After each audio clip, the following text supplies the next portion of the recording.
Terima kasih Anda masih bersama kami di Kawanua Info, pemirsa. Lalu apa saja yang sudah dilakukan pemerintah untuk menangani wabah PMK di tanah air, pemirsa?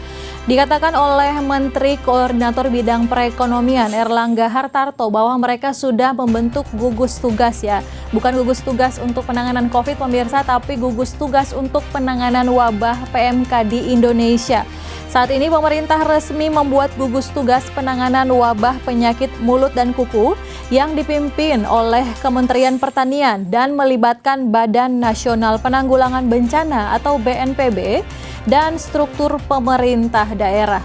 Pemerintah pun, pemirsa, menargetkan sebanyak 28 juta dosis vaksin untuk tangani PMK. Itu bukan satu angka yang sedikit, pemirsa. Puluhan juta vaksin akan disiapkan oleh pemerintah untuk menangani wabah PMK.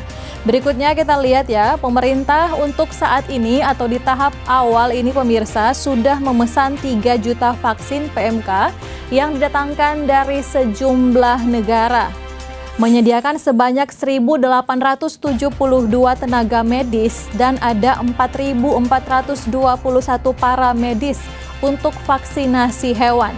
Kemudian pemerintah akan terus melakukan pengadaan vaksin PMK hingga 28 juta dosis untuk menangani wabah PMK di tanah air.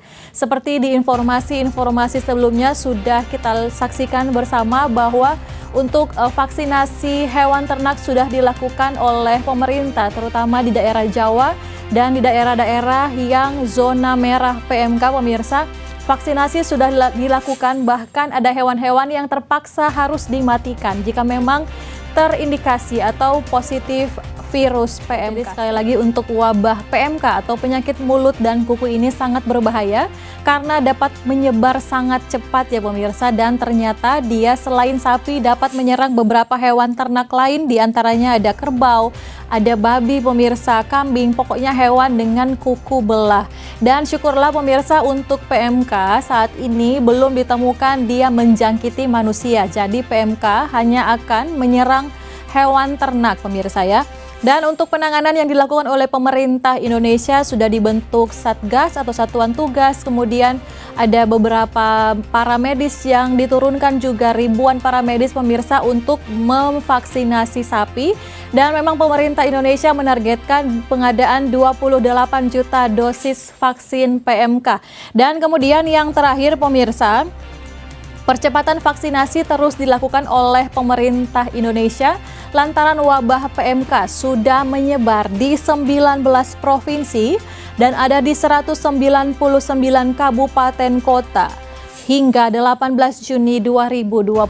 Jadi sekali lagi kita harus waspada dengan penyakit ini, walaupun belum ditemukan menjangkiti manusia, tapi usahakan hati-hati, pastikan membeli hewan ternak yang aman begitu pemirsa, hindari bagian-bagian yang mungkin terpapar virus PMK, diantaranya mengkonsumsi bagian kepala, bagian jeroan pemirsa, kemudian di bagian dekat kuku pemirsa ya, agar bisa terhindar dari hal-hal yang tidak diinginkan.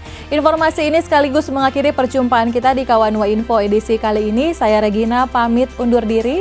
Kawanua TV, Torang PTV, tetap jaga kesehatan. Sampai jumpa.